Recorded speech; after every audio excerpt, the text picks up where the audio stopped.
Question है create an array that has n greater than 3 integers and adds the last 3 integers of that array. तो हमने दो काम करने हैं, 3 से ज़्यादा इंटीजर्स की एक एरे बनानी है और 3 से ज़्यादा लास्ट 3 जो इंटीजर्स होंगे उनको हमने ऐड करना है। तो हमने ये एरे बनाई है, इम्प्लिसिट एरे है, इसमें मैंने 3 से ज़्यादा करने हैं तो मैं 4 भी कर सकता हूँ, 5 भी, और जितने ज़्यादा कर सकता हूँ। तो मैंने यहाँ पे 5 किए हैं। तो ये इम्प्लिसिट एरे है तो कंपाइलर ऑटोमेटिकली इसका साइज़ सेट कर देगा। तो यहाँ पे मैंने n की वैल्यू डिटरमिन करने के लिए साइज़ ऑफ फंक्शन का यूज़ किया। साइज़ ऑफ एरे इस पूरी एरे का साइज़ हमें रिटर्न करता है और ये साइज़ ऑफ इंट हमें जस्ट एक इंटीजर का साइज़ रिटर्न करता है। साइज़ ऑफ एरे हमारे पास 5 इंटीजर्स हैं, पर इंटीजर 4 बाइट, तो हमारे पास 20 बाइट्स का डाटा रिटर्न करेगा। और साइज़ ऑफ इंट हमारे पास 4 बाइट्स का करता है। 20 डिवाइडेड बाय 4 हमारे पास 5, जो आंसर है वो n में स्टोर हो जाएगा।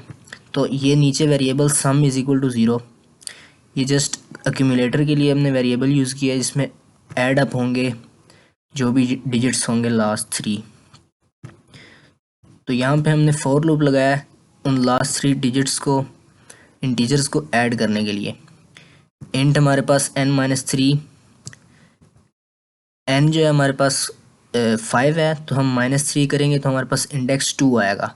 ये 0 इंडेक्स है, ये 1 और 2 इंडेक्स हमारे यहाँ से शुरू है, 2, 3 और 4। तो हमने इंडेक्स 2, 3 और 4 के इंटीजर्स को ऐड करना है। तो हमारे पास 2 से लेकर 5 तक चलेगा, मतलब 2, 3 और 4। जब ये इक्वल देन 5 होगा, आई की वैल्यू इक्वल देन 5 होगी तो ये लूप से बाहर आ जाएगा। तो हमें जस्ट 2, 3 और 4 इंडेक्स के डिजिट्स को ऐड करना है। तो सम नीचे हमने एक्यूमुलेट करने के लिए ये स्टेटमेंट यूज़ की है, सम प्लस एरे आई पे हमारे पास पहले आई की वैल्यू 2 होगी, फिर ऐड हो के सम में स्टोर हो जाएगी, फिर 2 पे वैल्यू 5 थी स्टोर हो जाएगी, फिर उसमें 5 प्लस 5 में फिर 6 स्टोर हो जाएगी, फिर 5, 6 में 4 स्टोर हो जाएगी। तो हमारे पास सम की वैल्यू हमारे पास क्या आ जाएगी, इन तीनों का सम। तो इन तीनों का सम क्या बनता है देखते हैं, 15। 5 प्लस 6 प्लस 4 15, जो कि आंसर है। क्वेश्चन है create a function that converts decimal to binary number and also create a function that converts binary to decimal. ये नंबर कन्वर्जन का एक क्वेश्चन है जिसमें हमने दो फंक्शंस बनाने हैं। जो एक function decimal to binary conversion करेगा नंबर सिस्टम की, और दूसरा बाइनरी टू डेसिमल कन्वर्जन करेगा। तो हमने ये दो फंक्शन बनाए हैं मेन से पहले ही। तो मेन में हम इनको कॉल आउट करेंगे और वैल्यूज़ जो है ये हमें रिटर्न करेगा। इनपुट की जो हम इनपुट करेंगे उसकी बेस पे हमें ये वैल्यू इधर रिटर्न करेगा और यहाँ पे इसको इनपुट देंगे और ये डिस्प्ले करेगा डेसिमल फॉर्म में। तो देखते हैं, अगर हम हमारे पास वैसे जो नॉर्मल नंबर सिस्टम होता है जो जिसे हम यूज़ करते हैं 0 से 9, वो डेसिमल होता है। तो अगर किसी नंबर कन्वर्जन करनी है, अगर 9 से हमने अगर 9 जो कि डेसिमल नंबर है, इसको हमने अगर बाइनरी नंबर में कन्वर्ट करना है तो हम ये करेंगे, 2 से डिवाइड करेंगे। नंबर सिस्टम डेसिमल का जो होता है वो 10 का होता है और बाइनरी का 0, 1, 2 से इसलिए डिवाइड करेंगे हम। 2 4 ज़ार 9, 2 4 ज़ार 8 और रिमाइंडर हमारे पास 1 बचेगा। तो हम 2 को फिर 4 को फिर मज़ीद डिवाइड करेंगे, 2 2 ज़ार 4, हमारे पास रिमाइंडर 0। फिर हम 2 को डिवाइड करेंगे, 2 से डिवाइड करेंगे इसे, इसमें हमारे पास 1 और रिमाइंडर 0। तो ये हम इसको नीचे से ऊपर जो वैल्यूज़ हैं हम इसको रिकॉर्ड कर लेंगे। ये हमारे पास डेसिमल से बाइनरी में कन्वर्ट हो गया। बेस 2 में आ गया बेस 10 से। तो ये हमारे पास एक एग्जांपल थी। तो इसको हम अगर कोड में देखें तो ये डेसिमल टू बाइनरी का हमने फंक्शन बनाया जिसमें हमने ये वेरिएबल्स डिक्लेयर किए हुए हैं।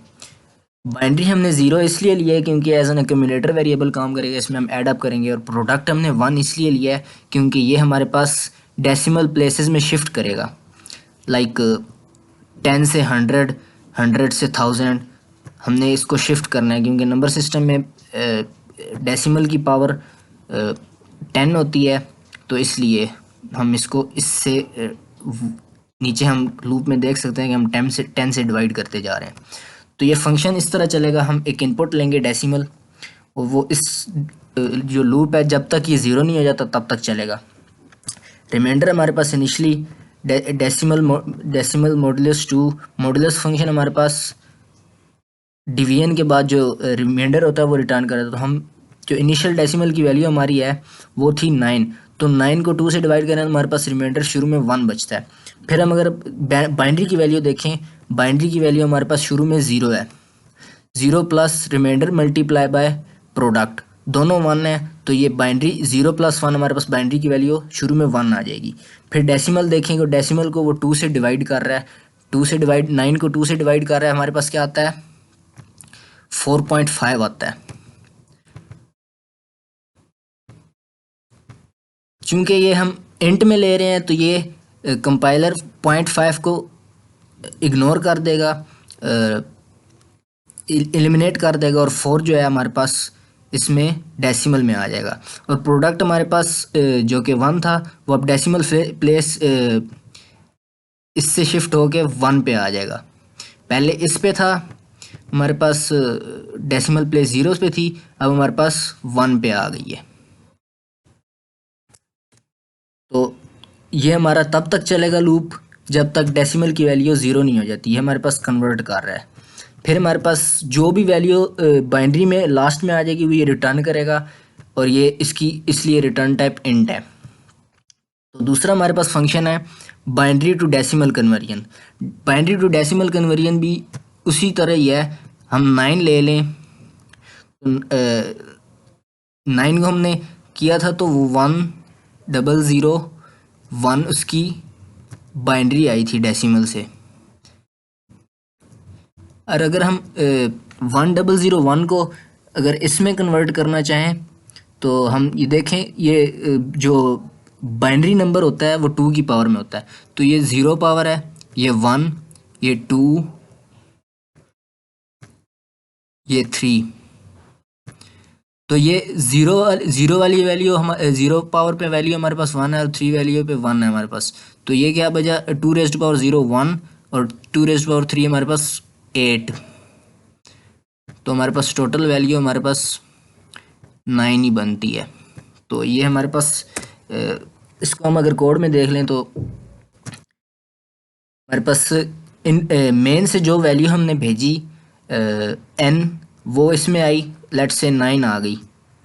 तो 9 अगर हम कोई वैल्यू नहीं देते तो बाय डिफ़ॉल्ट ये फंक्शन बाइनरी को 0 से कन्वर्ट करेगा, और एंड पे डेसिमल भी इसकी 0 ही रिटर्न करेगा। लेकिन हमने इसको बाइनरी वैल्यू जो दी है वो 1001 दी है, तो ये उसको कन्वर्ट करेगा डेसिमल में। अब ये ऊपर वेरिएबल्स डिक्लेयर हैं, जिस तरह डेसिमल है, डेसिमल 0 के हमने इक्वल किया, ये एज एन एक्यूमुलेटर वेरिएबल काम करेगा। और आई हमने 0 इसलिए दिया है क्योंकि पावर जो होगी 2 की हमारे पास 0 से स्टार्ट होगी। फिर ये हमारा पहला वेरिएबल जो होगा रिमाइंडर का वो 1001 को लेट्स से 10 से डिवाइड करेंगे तो हमारे पास रिमाइंडर एंड पे 1001 को अगर हम 10 से डिवाइड करें तो एंड पे हमारे पास ये पूरा डिवाइड नहीं हो रहा, हमारे पास एंड पे रिमाइंडर 1 आ जाएगा। तो हमारे पास रिमाइंडर की वैल्यू है 1, और बाइनरी की जो वैल्यू होगी वो हमारे पास 1001 से कट आउट होके हमारे पास 100 बच जाएगी। इसी तरह ये इसका काम है कि ये वैल्यूज़ जो हमारे पास ऑपरेट होती जा रही हैं उनको कट आउट करता जाएगा हमारे पास। इसी तरह हमारे पास 1 के केस में हमें ये 1 दे देगा, और इस 1 के केस में हमें 8 दे देगा, और एंड पे उनको ऐड अप करेगा डेसिमल में। और फिर हमारे पास पावर जूँ ये लूप चलता जाएगा, पावर इसकी आई की 0 से लेकर 3 तक पहुंच जाएगी जो इसकी पावर है। तो ये हमारे पास इसी तरह है। एंड पे ये फंक्शन डेसिमल वैल्यू जो होगी वो रिटर्न करेगा। तो मेन में हम देख लेते हैं इसको।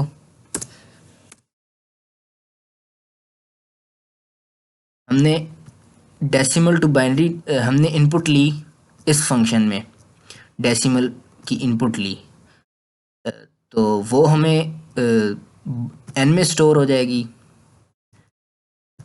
तो आउटपुट जो होगी the number in binary form is an, display हो जाएगा बाइनरी 9 की जो डेसिमल वैल्यू होगी 1001 डिस्प्ले हो जाएगी, और the number in decimal form is उसी को वो कन्वर्ट बैक कर रहा है और 9 हमारे पास आउटपुट आ जाएगी। इसको हम अगर रन करके देखें तो 9 इनपुट है, the number in binary form is 1001, the number in decimal form is 9। तो ये हमारा कोड सक्सेसफुली रन कर रहा है।